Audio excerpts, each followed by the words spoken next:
You're listening to BQN. Assimilate the audio.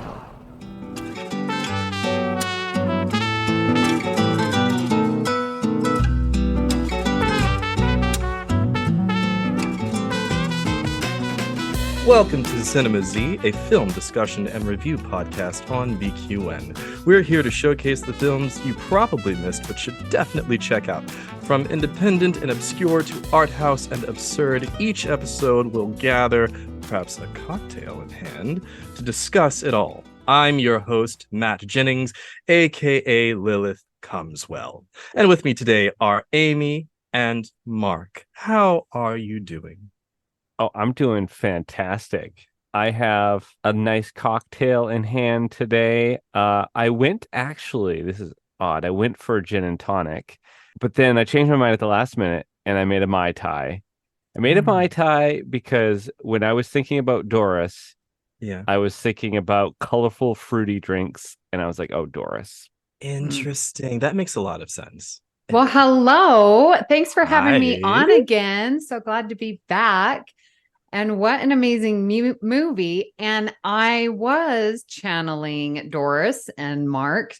So I have with me a flavored gin, which is the berry flavored gin and tonic with a little bit of raspberries in there just to top things off.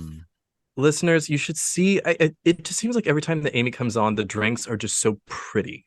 They're like the raspberries in there, the color, it's gorgeous. Also, I was today years old when I found out that there was flavored gin. I didn't know that was even a thing. Oh, it is a thing, and I am now loving it. And I give thanks to Calvin and James in Manchester, UK, to introduce me to it. And when I came home, I went straight to the liquor store and I got a blueberry and the mixed berry, and I just love them both. Oh man, it sounds scrumdiddlyumptious. Yes. So, listeners, if you're wondering where Mr. Laz Marquez is, regretfully, he's not here today. He is designing the new album artwork for the next Baby Goya CD. So he's hard at work at that. I believe he's taking some photos of a somewhat attractive woman in her 60s. And he's going to do some sort of art with that. So listen, we love Laz and can't wait to have him back, but he is away this week. Love you, Laz. Love you, Laz. And Matt, what are you drinking today? Oh, you know me. I'm so classy as always. Today, I picked up from the gas station a Mike's Harder. This is pineapple and mandarin flavored. So classy. So classy. So classy. Moving on, let's take a look at some of our feedback. On Patreon, we have Matt Harker, who is very enthused to see the Batman Returns episode drop. He posted, Yes. Thanks, Matt. Glad you were excited. Hope you liked the episode. Yes. And Mel Larson on Twitter, she writes, catching up on my favorite pod. Finally, sorry, fellas. Movie peeps, take time for yourself, all caps, and listen to Cinema Z Pod. This episode is about Shop Girl. I have listed forever. I like how it's said the Shop Girl isn't the center of her own story. And Matt, GS coolers, ? What was the GS coolers? I don't know. What were you drinking that episode? What is a GS cooler? Is it something that I said in that episode and now I don't remember? Oh, gosh. Oh, maybe. Too. And I was on that episode too. Yeah. Oh, that's right. Yeah. Mel will be excited that you've joined us again. So, Hi, awesome. Mel. Hey, Yay. Mel. Hi, Mel. All right. Well, let's dig on into the film here. Hello, my name is Doris. Was directed by Michael Showalter. I swear to God, I might be messing up your last name, Michael. I apologize. And it was written by Laura Taruso. The film follows Doris, a woman in her mid-60s living in the home of her recently deceased mother. At the funeral, Doris' brother Todd and his wife Cynthia try to persuade her to sell the house and the possessions she has accumulated as a result of hoarding. On her way to work, where she has stayed for decades, she meets the new young co-worker John, and immediately becomes infatuated with him. Empowered by self-improvement tapes, Doris decides to pursue a better life and John. This movie, it's very near and dear to me for a lot of reasons. I think the first time that I saw this movie, I saw the movie as a story about someone choosing themselves for the first time in their lives. And I don't know, I was probably on the same journey at that time, which is probably the reason why I saw what I saw. When I watched this movie again this time around, I realized that it's a coming of age story. I mean, it says it in some of the descriptions for the film as well, some of the breakdowns for the movie, depending on where you're going to rent it or buy it from. But after watching it this second, third, or fourth time around, I realized, yeah, this really is a coming of age story as well. But I still really like the aspect of a person choosing themselves and seeing what that looks like for someone at this stage in their life. I watched this, I think, when it came out originally. I saw the trailer and saw all of the things that I thought would be great. You know, you got Sally Field, for God's sake, in it. And who doesn't love Sally Field? Yes. You have like this really cool concept, and you don't see a lot of stories of not only women, like, as you know, like a romance from her perspective, which you don't really get a lot of, but this is also a story of a woman of a particular age, right? And not only that, but having a friendship / relationship with a younger man, which, okay, you really don't ever see. This movie is a unicorn. It really is something quite different. And my entire life, since I was a little kid, I've always been friends with people that were older than me, either 10, 15, 20, sometimes 30 years older than me. I gravitate towards people with a little bit more life experience. So I can relate somewhat, to having friends in different age groups. Also, I tend to be friends with really eclectic people. I have friends. I have one friend in particular that's pretty much Doris. Like, I know a Doris, and I'm good friends with her.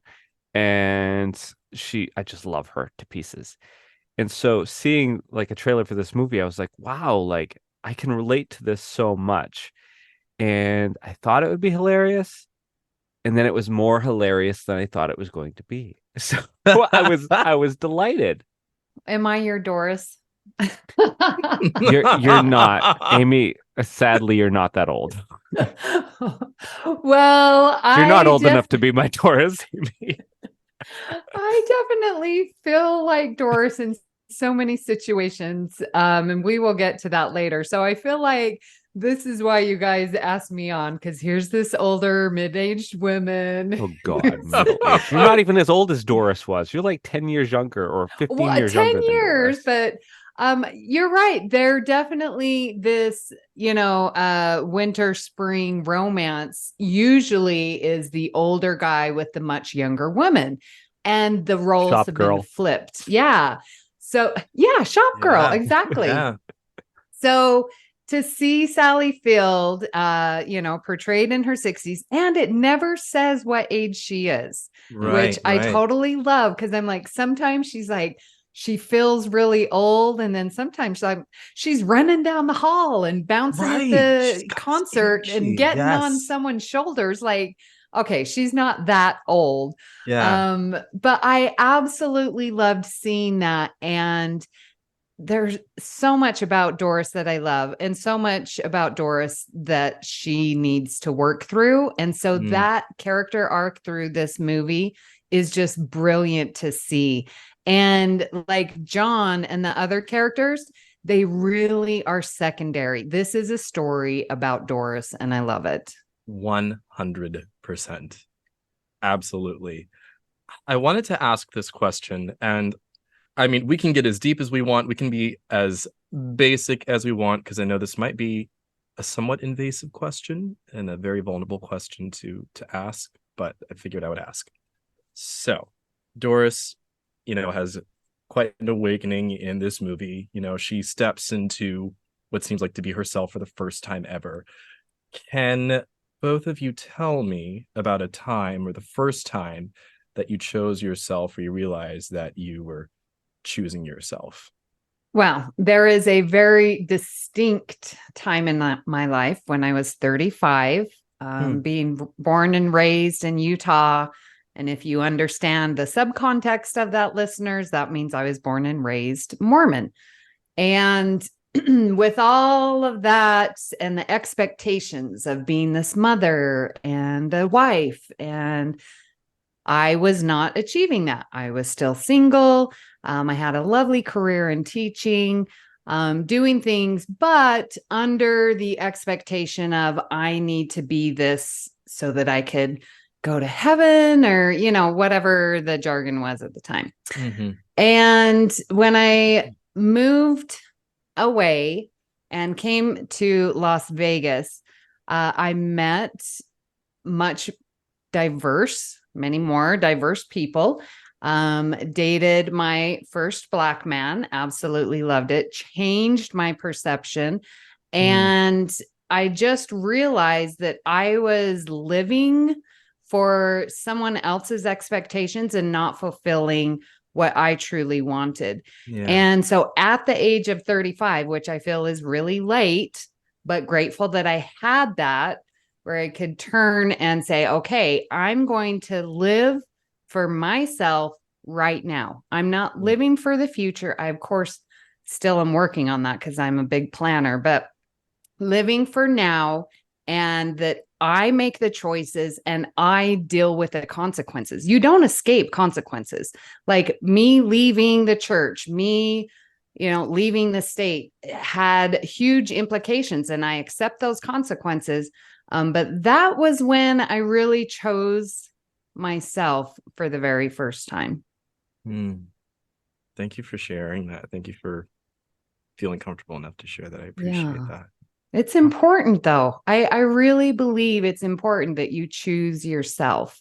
And so if that story, even as late as it was, I mean, a lot of people figure things out sooner than me, but at least you get there. Like, at least you can find that, and at least you can then live how you choose to live. Yeah. Be your best. I mean, there are some people that don't choose that, and I feel like I've kind of seen it play out a little bit. Granted, so some of those people are still living, so they still have time, and I don't think it's never ever too late. Right. Yep. Exactly. But it is, I think, scary to be on the outside and to watch someone constantly look themselves over again and again.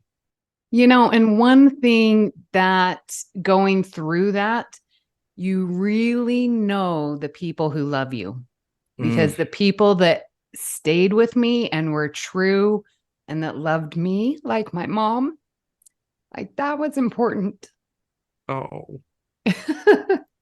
So Thank it's you. good to have strong people in your life to get you through these transitional times.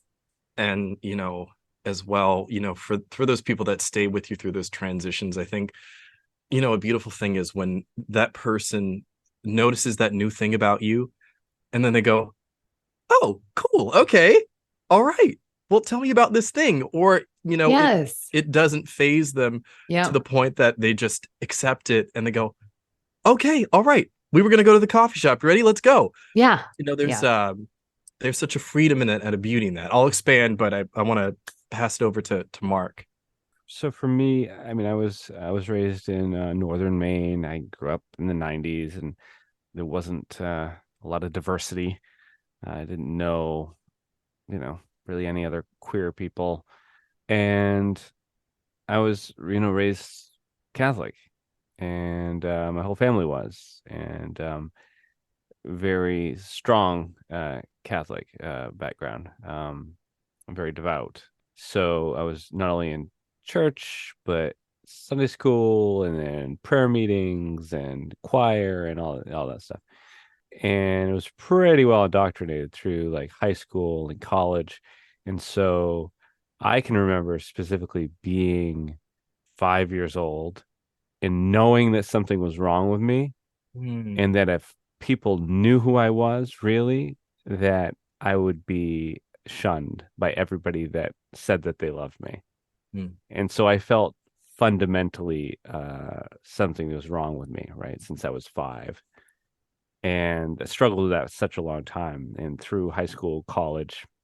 And I was, geez, I think I was still in college, and I had decided to take my own life, and had attempted to, and I had an option after that to try again, obviously, or try to live a different way and live a way that was more for me than for the happiness of others, no matter how close they were to me. And so I had to make that choice.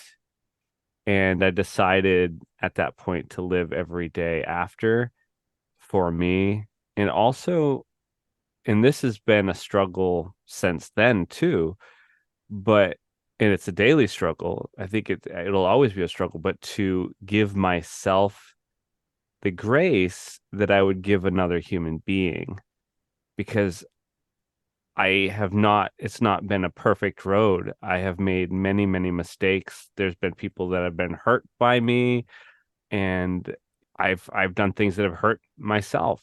But rather than continuing to use those things, I guess, to continue to cause more pain because I've had enough, I try to use these as lessons to just keep going forward, try to do better next time, but give myself a wider berth. It's not always easy, but I know I can do it with other people, with friends.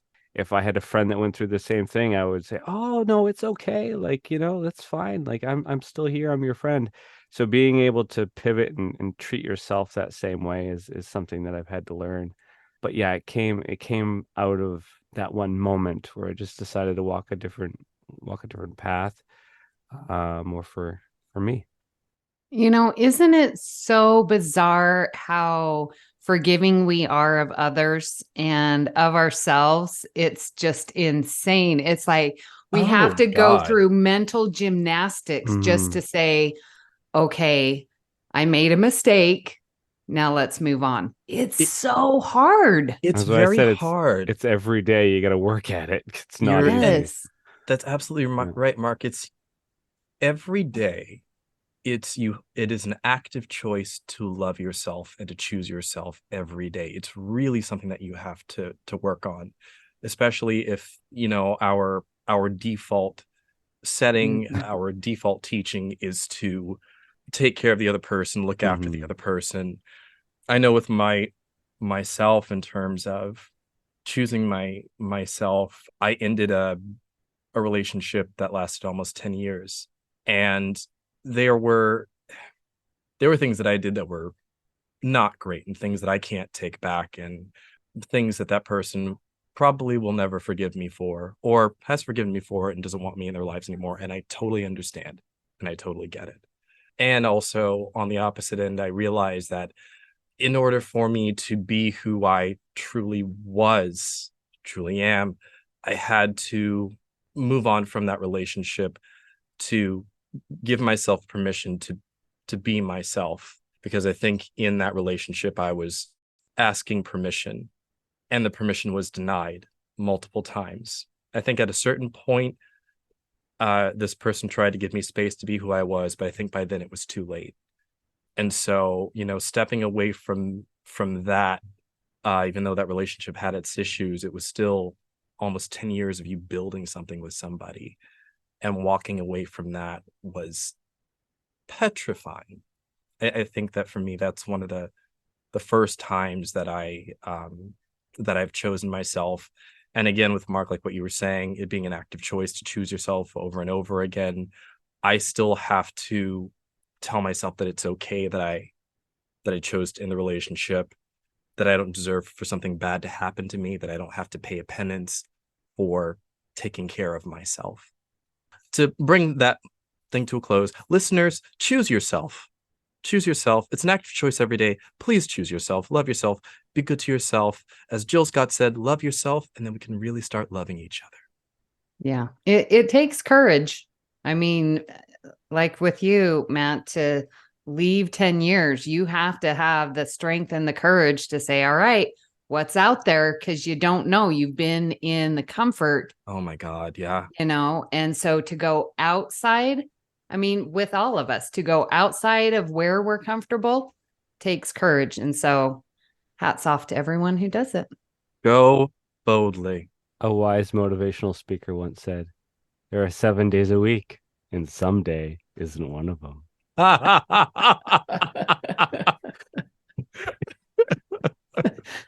Now, how perfect who's that actor that plays the motivational speaker? He is so He was in perfect American for Beauty that. too. He played Yeah. he played the guy that Annette Bening cheated on her husband with. Yeah, he's real famous. He was It's a real just so estate guy. funny because he has this just cheesy look that's total motivational speaker. Oh, absolutely. Oh man, it's in the trivia. Hold on. Peter Gallagher. There we go. Yes. Yes. Listeners, I'm telling you, if you have not seen this movie, Peter just eats up the character, and it's so good to watch. I feel like he's like that in real life. That's probably why he keeps getting typecast. Yeah, he's typecast. Yeah. Okay, well, moving on to something fun, something that we all love to do, is our director's cut. Woohoo! We're gonna do a little bit of a table read and read off some of our favorite scenes from Hello, My Name is Doris. This first scene, we've got Roz, we've got a jogger, and we've got Doris. Who wants to play who? I picked this scene. I want to be Doris. Mark is Doris. I think I want to be the jogger. Okay. Is that okay? Darn it. I really Okay. wanted to, but that's Wait, okay. No, you can do the jogger. You can do the jogger. And I'll do Roz. All right. Action. Just me and the cats now. I hope I don't end up like one of those weird New Yorkers you read about that chokes on a peanut and dies, and nobody even misses me until the smell of my decomposing body seeps through the walls. Oh, honey, I would miss you. I would. Get in the slow lane, ladies. You go eat some kale. She gave us the finger, Roz. Give her the finger. Fascist. Fascist. No, Roz, no. Oh, you'd better run. Cut. She was running. That jogger had some intensity after that. Oh, that scene right at the beginning, it just struck me, and I was like, yeah, because I'd seen the movie before, but I was like, yeah, this really shows off the dynamic of their friendship a little bit. I think it shows Doris being a little eccentric. I love that rant. It's a complete run-on sentence. There's no periods in the script. She just keeps speaking about her decomposing body, and I'm like, oh, this is hilarious. I love it. Oh man. Dark humor. There's two things about this scene why I love it. Number one is I feel like this movie is a social commentary on how people treat older women specifically. And so you've got this jogger where it's like, she's like scooting in between them and like get in your own lanes. Get in the slow lane. Get in the slow lane. Yeah. And I also like this because I feel like Doris, she's obviously has some social anxiety, but she's aware enough to know that she's socially awkward. She's like, I'm going to be one of those old cat ladies that dies. And, so she's aware of her awkwardness. awkwardness. And this comes out right at the beginning of the movie. That's true. She's self-aware. That's so interesting. I didn't see any of that until you both mentioned it in this scene that I just took for granted and took as comedic. That was that. Thank you. It's deeper. Yeah. Yeah. I mean, there's a lot in this movie that I love. Yeah. I love that she calls her a fascist. Because Tin Daly, we all know she's right there. That's great. All right. And moving on to scene 2. This scene is between John and Doris. I chose this scene because I think this is a pivotal moment where both the characters that are, I mean, not that John is the focus of the movie, but he's one of the primary secondary characters, if that makes any sense. And is somewhat the love interest of Doris. Anyway, they both kind of peel back their layers in this moment, and I thought it was very interesting, especially for Doris. So that's why I picked this scene. Who wants to be who? I'll read. Okay. What part do you want to play? I don't care. You choose. You don't care? Okay. I'll be Doris. Okay. Action. You ever been in love? Oh, I don't know. You don't know? I don't know. Come on. I feel like I've just spilled my guts on the floor to you with this. And it's your turn. I'd like to know. I was engaged once. Were you really? Yeah, I really was. I was in my early 20s, and his name was Arthur, and he was a journalism student at a city college. And we met at a bar in the village, and I was with my friend Roz, and he was with his friend Peter, and they ordered drinks and then sat down at our table with us, and we just talked and talked and talked. And he loved folk music and foreign films, and he had brown eyes and a big smile, and we just spent every moment together. And he took me to all these foreign films that were really weird. And then one night he was taking me home on the ferry, and it was really bumpy. I remember it was all really rocky and bumpy, and he got down on one knee and he fell over, and we laughed, and he took out a little ring, and he asked me to marry him, and I said yes. And then he got a job working on a newspaper in Flagstaff, Arizona, of all places. And he asked me to go with him, and I couldn't leave my mother. That it would have killed her to leave her alone. And he left, and I stayed, and that's that. Cut. This scene was so needed to know that Doris had this opportunity, made the choice. Like, it filled in so much of what we know about her with this one scene. Yeah. For me, it wasn't, because some people might say it could be the performance, could be the way it was written. I think that it's not exposition, where in another case it could be seen as exposition. It was just so beautifully performed, and I think beautifully written. Like, I can see all of this. I can see the ferry. I can see the ferry being rocky and her fiance, falling over. I can see the moment where she decides to stay in New York and not go be with her husband to be. And it's heartbreaking. And I thought it was so well done. In another actress's hands that's less qualified, we wouldn't have bought it. But Sally Field is such a skilled actress. And not only is she a skilled actress, but she brought her life to the character and to the part, her lived experience. And I feel like she was able to emote in such a realistic way that it wasn't acting at that point. Like, I totally bought it. In that moment, that character of Doris was real, because Sally Field was manifesting Doris in that moment. And she had so many examples through this film where she had a lot of these lines that are essentially just run-on sentences and word soup, and she played it just like, incredible. It was so good. Yeah. She has this thing where, like you were saying, Mark, with those words that could just be filler, she endows it with something. And there's an honesty in her work, and it's something where when she gives something to those one words, those two words, you want to know what was there. You want to know the history there, because you can see the history in just those two words, and you want to know, what did you go through to get there? Viola Davis, I think, has that as well in her performances, where you see her deliver something, deliver a piece of text in a certain way, and you want to go, oh wait, what was that? I just saw that. What was that? I want to see what happened. So, Mother Field, please, you're phenomenal. Thank you. Yeah. Moving on to scene number 3. I'm already laughing because I love this scene so much. I think this is a lover's quarrel, because this is another intimate relationship that we have, and it's not an intimate relationship between lovers, it's an intimate relationship between friends, and we're seeing it reach a certain height here.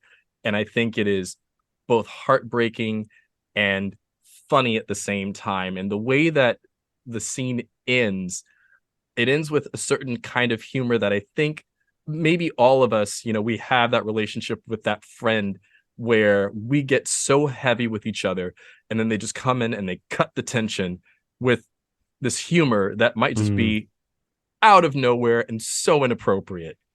But at the same time, it's necessary to keep you from going overboard. So I really want to play Roz in this. I really want to do Roz. All right. Play Roz. All right, Mark, you do Doris. I'll be Doris. I was expecting you to want to be Doris, so I was reading all of Roz's part preemptively. Because I was like, oh, he's gonna want to be Doris. But no, okay, this is great. This is great. All right. This is what Director's Cut segment's all about. We don't rehearse anything. So I'm gonna pivot. I'm gonna do Doris. We are going in raw. Ooh, raw knocking it. Careful. I don't want a kink shame. We don't want a kink shame. Use your prep. Anyway.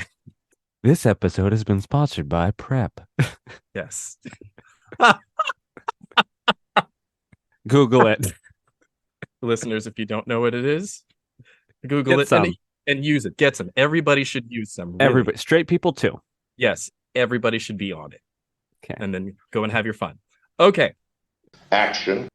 It's tradition, Doris. I can't believe you're doing this. I'm making 2 kinds of stuffing. Roz, this is my big opportunity. It's my chance to be with John. Can you be honest with yourself? He's barely old enough to vote. He probably votes more than you do. I'm a conscientious objector. That's different. Oh, Roz, honestly, I just don't think this is a big deal. You're not like them. Don't you get that? Why are you doing this? You were so supportive. I'm having a rare moment of clarity. You're jealous because I'm having fun with other people and it's just not you. Oh, you wish. Roz, there has to be more to life than going to lectures at the YMCA and stealing cheese. I mean, your husband died. He died. It was tragic, but that was like 15 years ago. Move the fuck on. You're telling me to move on? You have packets of duck sauce in your refrigerator from the 1970s. It keeps. Oh, honey, darling, don't you see? You're just a weird little old lady in the funny clothes to them. You're like the weird fucking art project. You take that back. Doris, I'm worried about you. You're not my mother. My mother is dead, so you can stop worrying about me. I can take care of myself. Oh, I don't steal cheese. The cheese is free. Cut. Bravo, you guys. Oh my gosh, I was there in the moment. You brought it to us. I love that scene so much. Oh my God. It is a lover's spat. It's a lover's spat. Just like the duck sauce and the cheese. Gosh. Yes. I feel so seen. Oh my God. Thank God I live with Andy, because you know what? He's always going through the fridge and he's like, Mark, this mozzarella stick is from, 2021. It's like, we're throwing it away. Now, seriously, how many packets of soy sauce or duck sauce do you have in your kitchen right now? Oh, I got a drawer. That's what the drawers are for, right? Oh, geez, no. Truth time. I mean, what I do with the duck sauce is I have a rotation with the duck sauce, right? So Oh, I leave the interesting. duck sauce in the fridge until I get more Chinese, and then I take the old duck sauce out and I throw it, and then I put the new duck sauce back in there. So it is a rotation. It could be Okay. like 3 or 4 month rotation, but it's a rotation.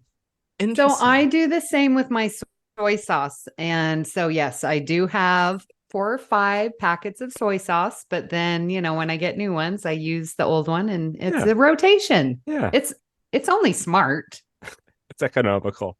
These are Yes. trying times.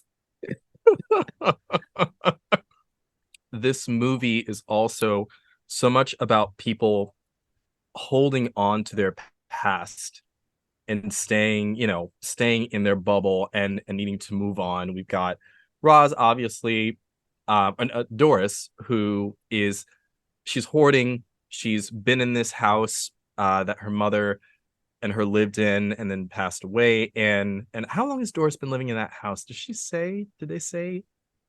Her whole life. Her whole life. Yeah. Because it's her mother's home. There's just a lot about, people holding on. Roz, even though it breaks my heart every time that, what's the name of the actress that plays Roz? Do we have? Pin Daly. Oh my God. Love her. The first scene that we hear Roz talk about her late husband, Tin has this beautiful moment where she's talking about her late husband, and it's the first scene where we hear her talking about it, and she looks at the picture of her husband on the wall, and she immediately starts going to tears. And oh my God, it's so beautiful. But I say that to say Roz is holding on to her husband, who has passed on. It's been 15 years, and to be fair, things like that you're never ever really over. You learn to move on from it. Yeah. But there is an element of holding on there with Roz as well. And I would say maybe even with John a little bit, because John and Doris have that scene where they're talking about their past a little bit, and John has that trauma, that baggage that he's carrying from his last relationship, where I guess this woman left him, and he says now he worries that he's always boring. Mm-hmm. So a lot of characters are always holding on to stuff, whether it be literally, metaphorically, and I think that's a very interesting part of the story as well, in terms of coming into your own. And I think letting go. Yeah, sorry. Go ahead. I can completely relate to that. I have a difficult time. It's sort of ironic. I've had way too many conversations with Amy about this, but I have a difficult time like letting go of people that come into my life, right? But I've had way too many times in my life where people have not had a hard time letting go of me. Mm-hmm. And that's what makes it really, really difficult. It's like I have huge issues with people that just seemingly I have this very close, intimate relationship with, even on a friend level, where we do everything together and we talk, bare our souls, and we, whatever, spend, every holiday together, what have you. And then all of a sudden, without explanation, they're just gone. They've decided they're over you. The door closes. I'm not even just talking about relationships, I'm talking about friendships. This has happened to me.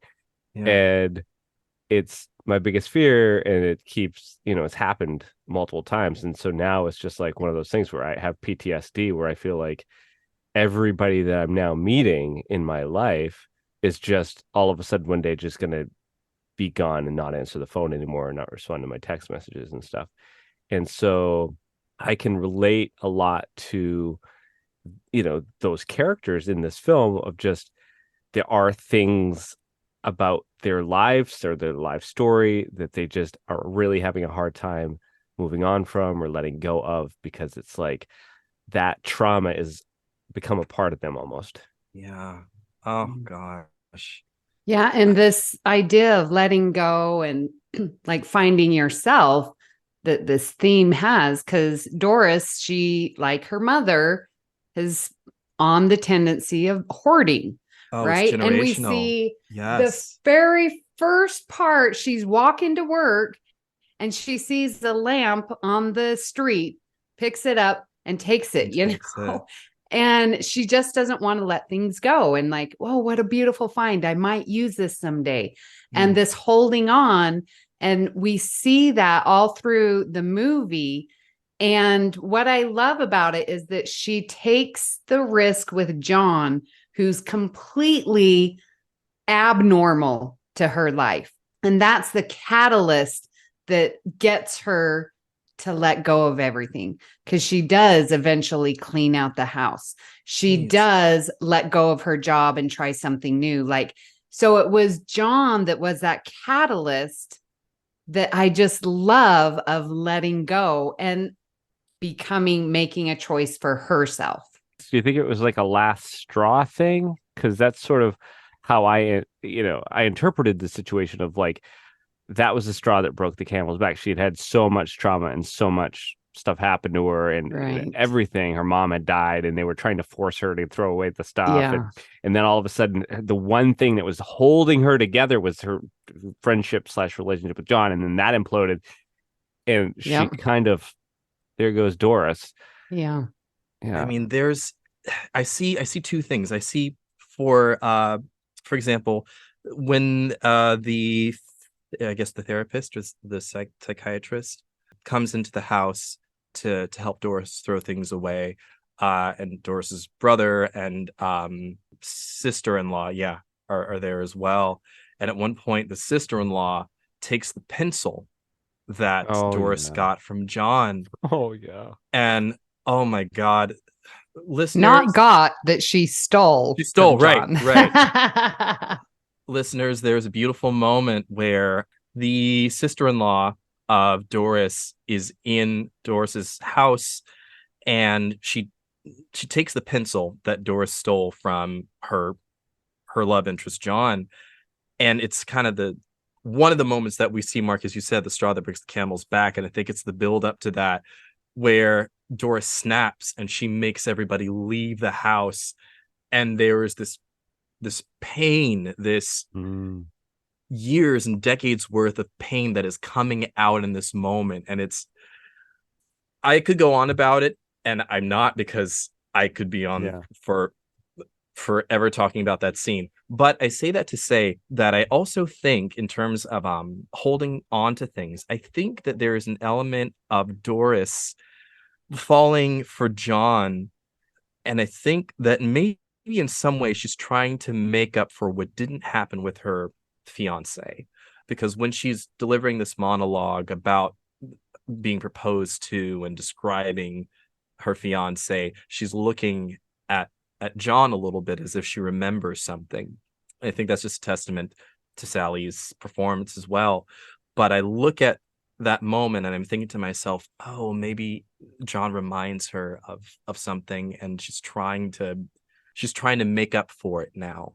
And in that way, she's holding on. Sorry, go ahead, Amy. Yeah, when I absolutely see that, when we did the scene where she's talking to John at the cafe and was talking about her fiance.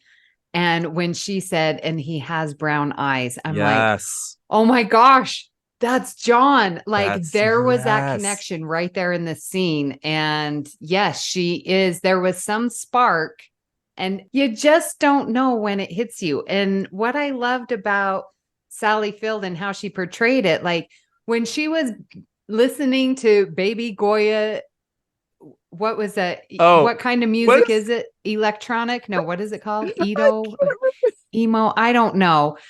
She hears this 60-year-old lady listening to electronic music that's like boom, boom, boom.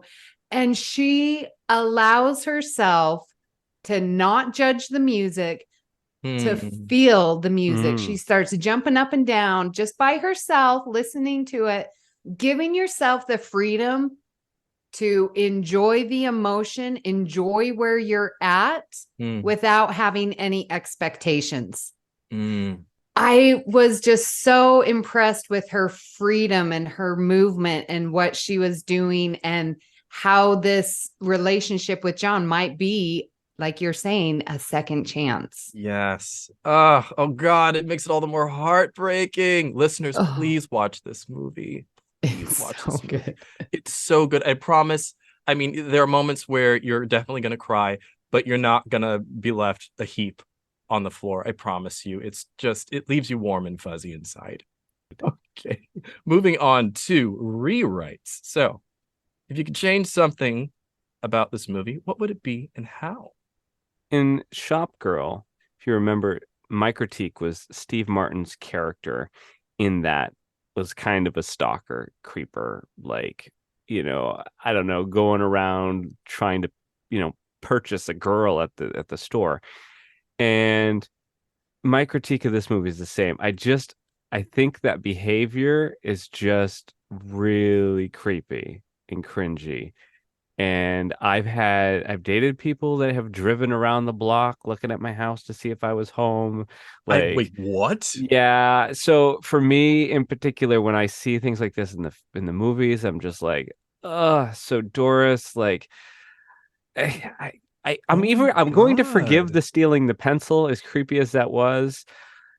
When she starts legit following him and then creating the fake Facebook account and then messaging his girlfriend and all of that, I was like, girl, no, like, why? No, like, I don't know. I honestly think the movie could have just been as good, if not better, had they written her to be slightly less of a psycho stalker.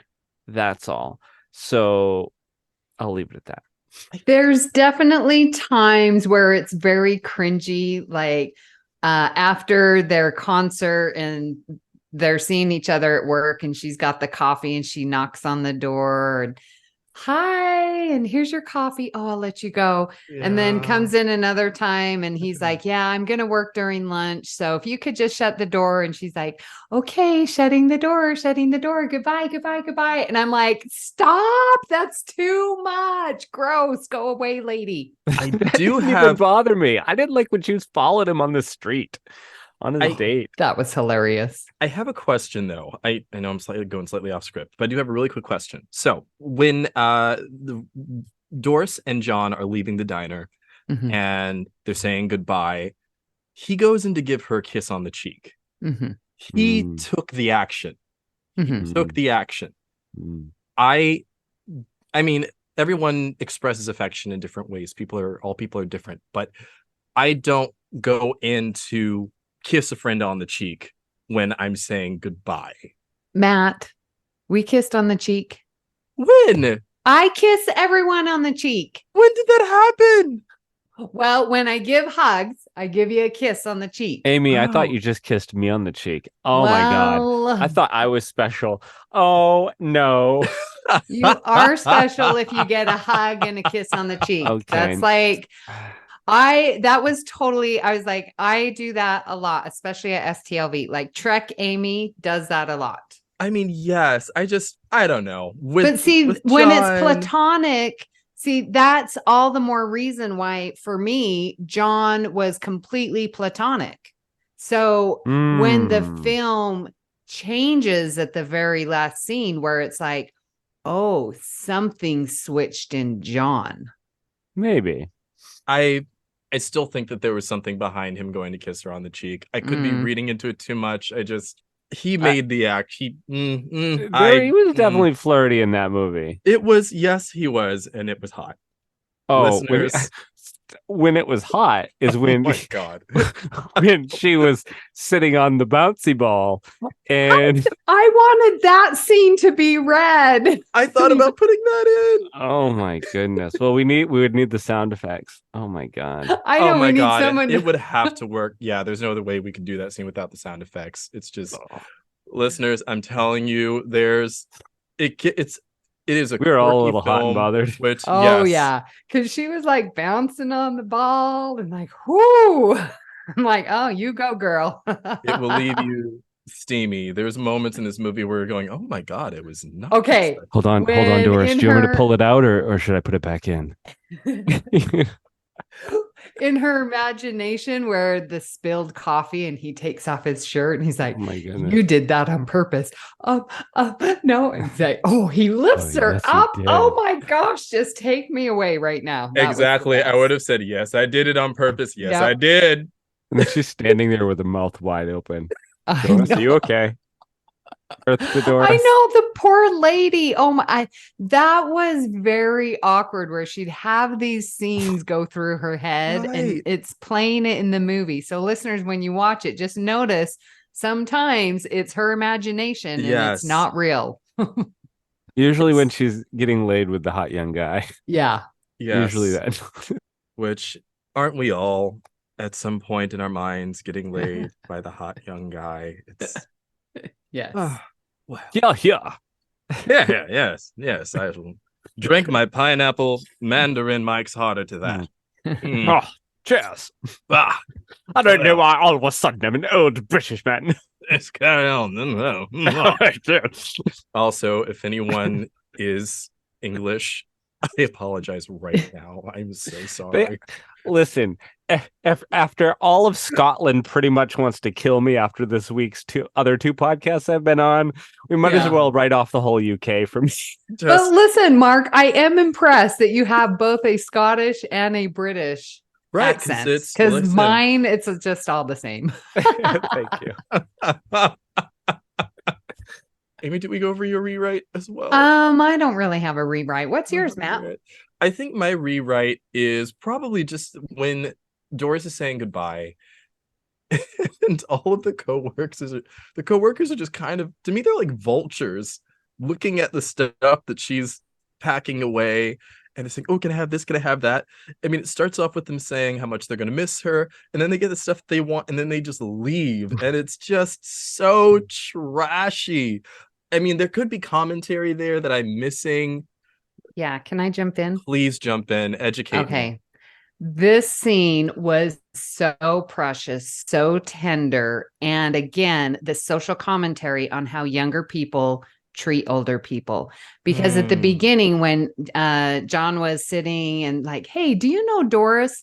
They knew nothing about her. Well, she's quiet. I don't know. They knew nothing about her. Oh, the one guy knew that her mother had passed away recently. Yeah. But then after spending time with her, they actually wanted something to remember her by. What a transformation. Like they wanted stuff that was important to her. They know she's a crazy cat lady. Oh, can I have that cat yoga calendar? Stupid, but specifically Doris. Right. Here's this thing. Oh, were you going to take good care of it? Yes, but I'm going to change its name, but I will take good care of it. Like they wanted a piece of Doris because they finally got to know her and loved her. I didn't pick that up. That is so I read that into that scene. I was very happy that those coworkers, and I'm assuming like the lady where she did the knitting, like she made good quality friends who recognize what value she has to their lives as well. It's true. Yeah. At the beginning, nobody would have cared if she packed up all of her stuff. Right. But then when she left, it was like a celebrity leaving and they all wanted an autograph or a picture. That's beautiful. I am rescinding my rewrite. I am so rescinding that. That's beautiful. I didn't look at it that way. Yeah. Well, and when they were at the concert and she was spending her time like talking to the individual people, and the one that was like, I'm teaching these transgendered kindergartner kids. And she had these little conversations with each one, and then they ended at the table and John's like, let's have a toast to Doris. And they all to Doris, like they saw what value she has. And I love that for the younger generation to recognize, the elders, if you will, because I'm getting to that age, you guys. I'm telling you, this is why you asked me on this show. I'm Doris. On that note, I think we're gonna go on to standouts. This movie is like an Easter egg hunt of celebrities. I don't know how. Maybe they read the script. Maybe they heard Sally Fields was attached. But all of these great and wonderful character actors from either other television shows or feature films all came out of the woodwork for this. And I was like, people with like one line. And I'm like, oh, but you're the star of this other show, or I've seen you in this major film, but you have like one line in this. But they all wanted to be a part of this, and I love that. It was just the whole cast. I could go through all of the names. I'm not going to. There's just way too many. But there were some people that I noticed, like Natasha Lyonne, of course. She had like 3 lines of dialogue, but it's Natasha effing Lyonne. And I love her. And she's another like gay icon. And she's fabulous. So there's 2 gay icons in this movie. There's also it's Rich Sommer, and he was in Mad Men. I loved Mad Men. I was obsessed by Mad Men. He was also one of the people at the office here. There was, I think, one of the actresses from, is it Reno 911? I think the blonde cop lady. She's in this. She's the fiance. She's the fiance. The wife of the wife of Doris's brother. And Doris's brother, in his own right, is Milton from Office Space. The stapler. That's my stapler. I was like, holy shit! Wow, so many great cameos in this movie. I just love the cast. It was gleeful for me to see all of their faces in this really cool, eclectic, weird film. Listeners, I'm telling you, everybody in this film is just so appropriately placed, and even if they have one line, it's brilliant. It's a great, as Mark said, it's a great cast. Please watch it. So who's John? Is that Max Greenfield? Is that? Yes, it is. Okay. You guys, I know him from The Neighborhood. Do you watch that on Paramount Plus? It's with Cedric the entertainer. Yeah, Cedric. Yeah, I have a friend that works that's a PA on that show. Oh my gosh. Yeah. I love that show. It's so amazing, so funny. And Max Greenfield plays the neighbor who moves in from Wisconsin into Pasadena, California, and next to Cedric. Absolutely hilarious. Good comedic interracial connections, and it's just brilliant comedy, very fun. So I know him from that. And so when I saw him with Sally Field, I was like, oh my gosh, what a weird combination, because in The Neighborhood, he's not a sexy guy, but here, man, he's pretty damn sexy. So I'm that's a standout for me. Tingly in my nethers. And one other thing I just really want to point out, I don't know who that actor was that played the granddaughter to Roz, who was helping Doris set up the fake Facebook account. Yes. She was so adorable. And the fact that Doris would she called up Roz, hey, can I talk to... Yes. It was like, what? But that they had this connection, and it's totally, when you're young, you're foolish, you jump into love. And here's this teenage girl saying, oh, he's so into you. He called you baller. He really likes you, and getting her all amped up. And I'm like, no, don't get amped up. And then you have Roz who's like, be careful. So you have these 2 spectrums, this opposites of, oh, this is so exciting. Oh, you better be careful. And so for Doris to navigate between those 2, I thought was just very, very lovely. And so hats off to the granddaughter there. And there's something about the granddaughter's relationship with Doris kind of manifesting the metaphor of what the butterflies are like. It's like being young and innocent. Yes. And everything is exciting, and it's, it's so appropriate for Doris in these early phases of getting to know John to feel this way. And it's like being a teenager. It's always like being a teenager in the very beginning when you're falling in love. There's simplicity. The story is so simple, but the themes and the content is so complex. And I think maybe that's why I love this movie. One of the reasons why I love this movie so much. It's so digestible and it is so accessible. And I think at the same time, it makes you look at yourself. I feel like Doris all the time.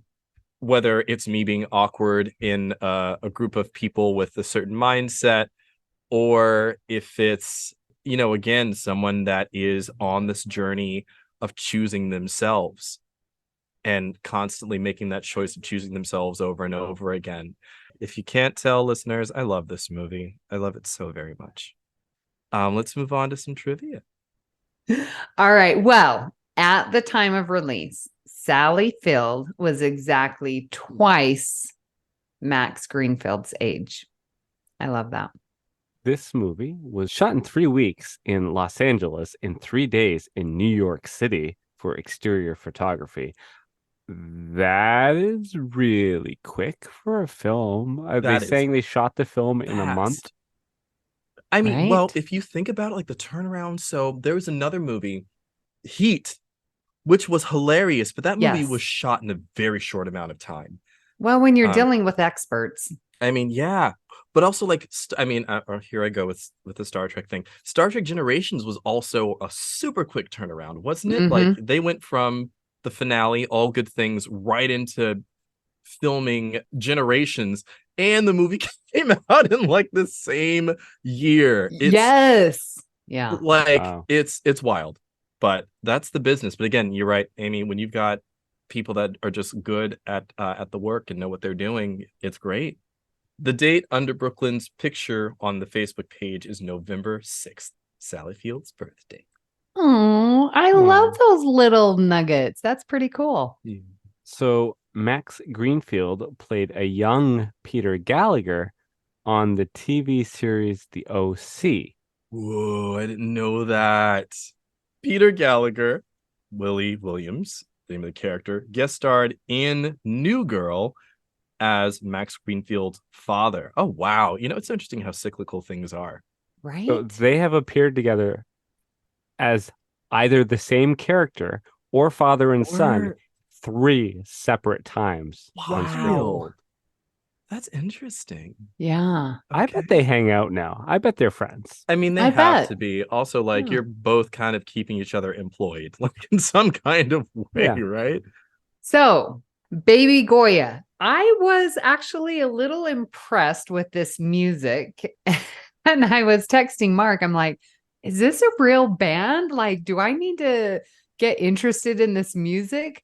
From what little I heard, I was very impressed. Dance like you're on fire. Come on, that's like lyrical. That's poetry. Yeah. So Jack Michael Antonoff, aka Baby Goya, is an American singer, multi-instrumentalist, songwriter, and record producer.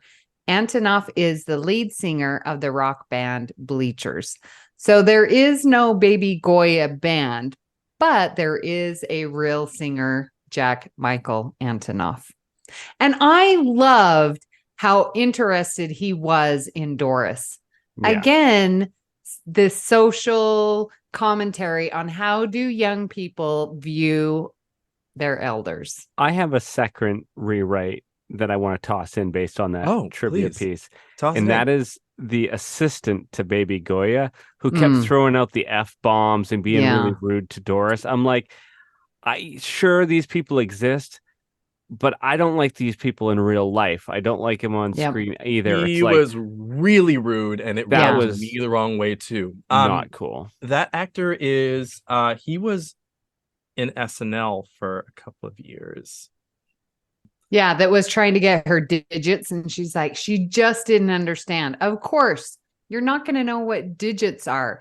So contrast that guy who was like, the digits, your effing digits, to what John did when he's like, fist pump, and she like grabbed it, but then he took the time, punch it, explode it, and star it, like he took the time to explain this new thing, and he's like, give me your effing digits.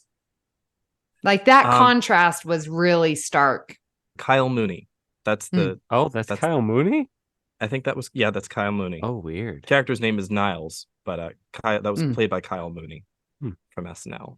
Jack also wrote the soundtrack for another film, Love, Simon. Michael Showalter created the Wet Hot American Summer franchise and also directed the film The Big Sick, which I have not seen. So when I saw this trivia, it makes so much sense to me now. Wet Hot American Summer, this movie. Amy, have you seen Wet Hot American Summer or the show? Never even heard of it. It's got a very interesting cast, but essentially, I remember the show a little bit more than the movie because they took the same actors and they put them in a show that was briefly on Netflix.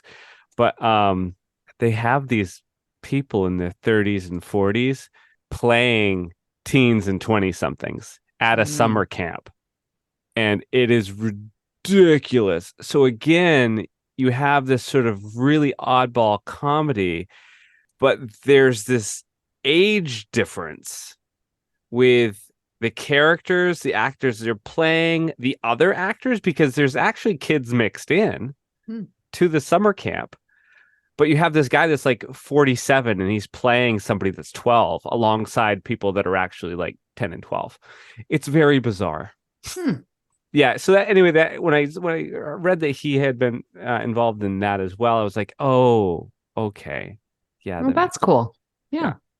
So this movie, Hello, My Name is Doris, is based off of a short film by Laura Taruso, who wrote the screenplay for Hello, My Name is Doris. I couldn't find the details specifically of the short film, but I remember listening to the director's commentary for Hello, My Name is Doris.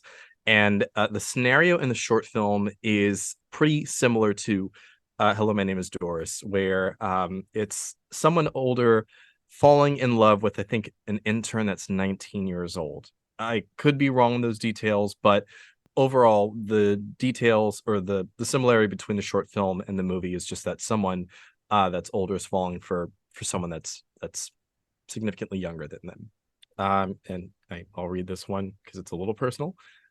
You're not going to let me read this one? Do you want to read it? Read it. Go ahead. Go.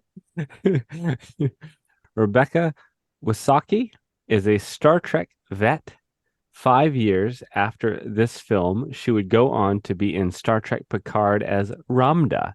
She has also been my acting coach. Wait, no, not mine. Wait. I'm guessing you meant you, Matt. I meant me, and I was writing it as I was thinking it out loud. Yeah, Rebecca Wysocki, for listeners that are Star Trek fans and have seen the first season of Star Trek Picard, there is a Romulan that is part of the Zhat Vash. Is that the one with the curly red hair? Yeah, the curly red hair. Love her. She was, oh my God, she was haunting and brilliant. Yes. And she's in Hello, My Name is Doris, as I guess the head manager of this company, and I guess slightly the villain to Doris because they have a banter. But yes, so 5 years after Hello, My Name is Doris comes out, she would go on to play Ramda, who was part of the Zhat Vash in Star Trek Picard. She was also my acting coach. Her and I had the same manager for almost 2 years. And when I would have an audition for something, sometimes I would like text her and be like, hey, can you help me out with this? And she'd give me some good direction. So kudos to you, Rebecca. I hope you're doing well. And Amy, I love you, but okay, Matt, why didn't you invite her on? Because I don't know her like that well. Like I would only reach out to her when. Oh, you need to slide in those DMs. There you go. Also, she's on a TV show right now. I think it's on Paramount Plus. She ain't on nothing right now. They're in a strike. You got time for this podcast. Rebecca, get your butt over here. Slide into DMs like Rebecca. You're not doing anything. We know you ain't doing shit. That's awesome. You better tag her on Twitter, X, whatever it's called. Whatever it's called. Final thoughts. We should give out this week, instead of like 5 stars, I was thinking either condiment packets, chewed pencils, ice skates, maybe lamps. I don't know. I'm stuck between chewed pencils and duck sauce. All duck right. sauce. I want it to be duck sauce. Okay. I'll go first. Because I have such a soft spot for this movie, I'm giving it 5 out of 5 duck sauces. Sauce-I. Like, that's the plural. I love this movie so much. Yeah. It was interesting watching it again because I watched it the night before and then I watched it again this afternoon before jumping on. And I enjoyed it as much as I did the first time, the second time. And that rarely happens, especially after such a quick turnaround. Because I'm like, oh, I already know what happens. But I was just thrown into Doris's life. And it didn't matter that I'd seen it not 12 hours ago. So that's how amazing Sally Field is. That's how good the story is written. There's so much to unpack. I mean, we didn't even delve into her sibling relationship with her brother. Oh and my God. That whole mess. You're disappointed in me. Oh, don't get me started. God. There was so much there. It's delicious. It is absolutely her delicious. Sacrifice, which goes to the theme of this movie. Yes. Of her continual sacrifice for her mother, for her family, for her brother. Yes. And when he was like, well, I wouldn't have been able to get my career and start my own business. I'm like, my stomach turned. My stomach literally turned the first time So for her to make these sacrifices over and over for everyone else and then finally make that choice for her was so endearing, so empowering. It's very inspirational. So I'm going to give this 4 duck sauce out of 5. Well, I don't know if I have something as eloquent to say, but I am going to give this movie 4.5 broken, chewed on pencils out of 5. Like what Amy said, it's like I watched it and I rewatched it, and the rewatch was just as good. And Andy actually had been sleeping, but he got up and started watching it with me and laughing out loud. And we ended up watching it together. And it's just one of those films where like it feels good and it sucks people in, and it's curious and it's different and it's original and it's brilliant. And so many reasons. I think that everybody should go and watch this film. Absolutely love it. It's such a necessary story. Final thought on the film for me. Listeners, please choose yourself. Please do that. It is an active choice. It's not easy. It's something you got to do every day. But try to catch yourself in those moments where you're hurting yourself for someone else. Please choose yourself. That's all. Yeah. Good show. Yeah. Oh, man. I'm so sorry if we have any listeners in England. Oh, man. Oh, gee. Oh, gosh. Oh, Governor, there's a couple of don't do it in Old England. Don't do it. You're going to get us canceled. I'm going to keep sipping my wine cooler. We're going to cover Mary Poppins next. Hey, Governor. Hello, Governor. No, please, no. What shows are on BQN, you ask? Well, here's a rundown of some podcasts you might be interested in. All Good Things, a Star Trek Universe podcast covering all of Trek, hosted by Amy, Mark, Christos, and Kelvin. Bargain Bin Gamer, a YouTube show hosted by Davey, a self-proclaimed gamer who specializes in reviewing and showcasing affordable video games. If you're lost in the Delta Quadrant, check out The Captain's Couch, a Star Trek Voyager podcast hosted by Jeremiah sitting on Janeway's Ready Room couch. Cinema Z, a film discussion and review podcast showcasing films you probably missed but should definitely check out, hosted by Mark, Matt, and Laz. Beam Aboard the Galaxy Class, a Star Trek Next Generation podcast covering all of TNG, hosted by Amy, Joe, Rhea, and Kevin. History with the Szilagys, a snippet of historical events from around the world, hosted by Chrissie and Jason. For the newest Trek coverage, check out Infinite Diversity, hosted by Chrissie and Thad.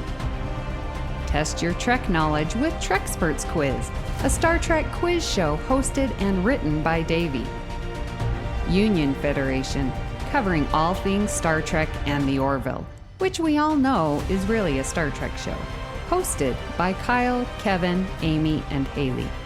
Spill the Tea with What's the Tea, Bev, a Trek current events and fan interview show hosted by Christos.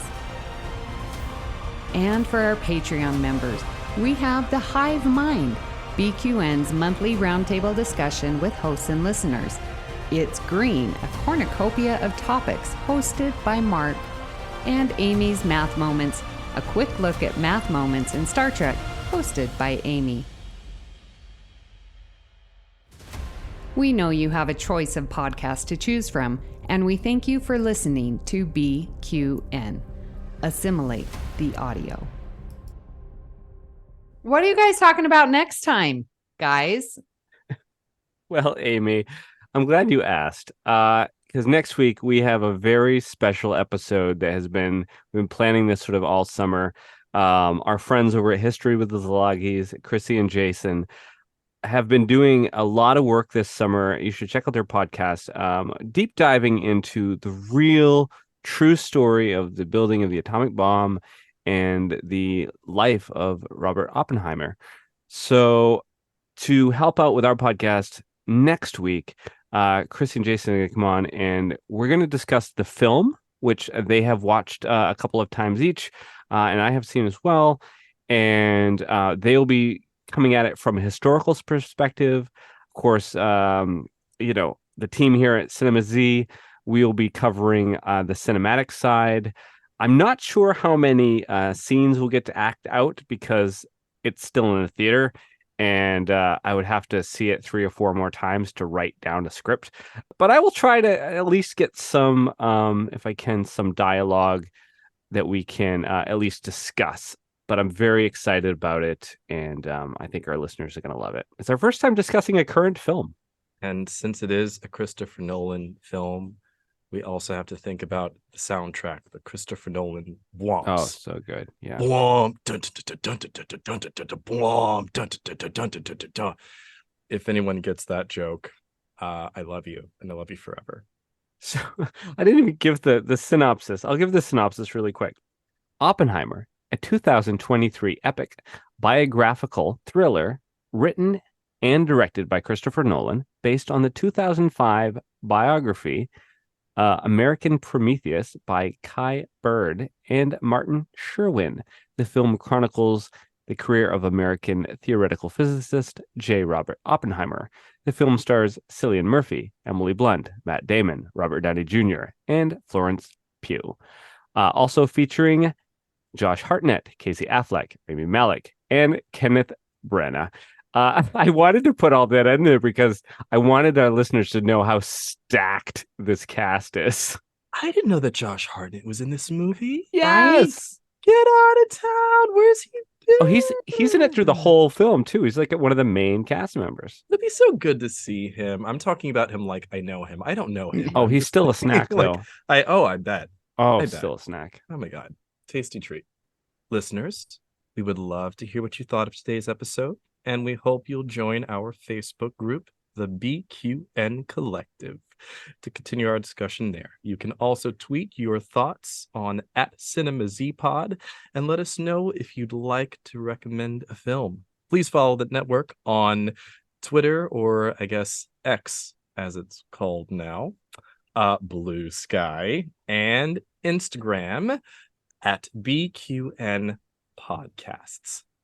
So, Amy, when can people find you when you are not getting your exercise ball pumped? Oh. Well, we all know I like that. But when I'm not doing that, you can find me here on the network talking Star Trek, you guys. I'm on All Good Things with Mark. which covers all of Star Trek, Galaxy Class, and Union Federation. You can find me on Twitter/X at Miss Amy Nelson. But really, my favorite place, BQN Collective, our Facebook group. And Mark, where can people find you when you're not stalking and following people through the subway and the streets of New York? No, not doing that. Definitely not doing that. No. So that's easy. Yeah. Instead of that, people can find me on Facebook, and I'm in the BQN Collective Facebook group. They can also find me on Twitter X, whatever, at Mark White 207. I'm also on BlueSky at MW207. I'm also on All Good Things with Amy, where we discuss Star Trek. And Matt, where can people find you when you are not creating a fake Facebook profile to somewhat look into the background of a potential date? Oh gosh. Well, when I'm not doing that full time, you can find me at the BQN Collective on Facebook. I'm also on Facebook. You can find me on Instagram on @1701BLERD. It's about my web series about a gay black nerd using Star Trek to cope with life. I share updates about the web series and clips. You can also find me on TikTok as well. It's the title of the web series 1701, A Blurred's Story. There's some underscores in there. I messed up my name and separated the title in weird places. If you look at my videos on the Instagram page, you'll see the name. Yeah, just go on Instagram. You'll see the videos from TikTok, and then you can find me there. Listeners, please hit the subscribe button on Apple Podcasts or wherever you get your podcasts and leave us a star rating and written review. That helps others to find the show. You can also follow the entire network's podcast with our master feed by searching BQN.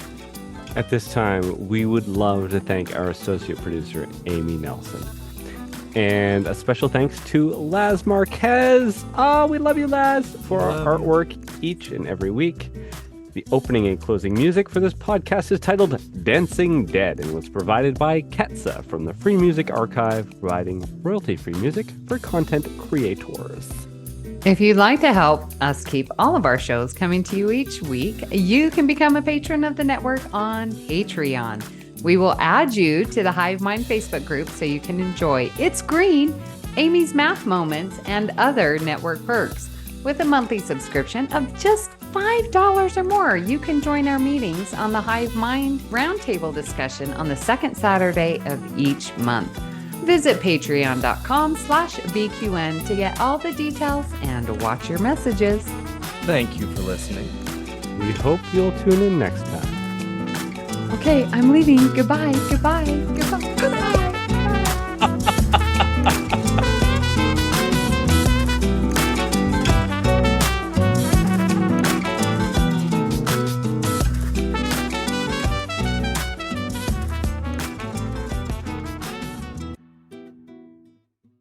Okay. Well, that's, it's your guys' fault because now my drink is gone and now the festivities can begin. Like, we're just out there.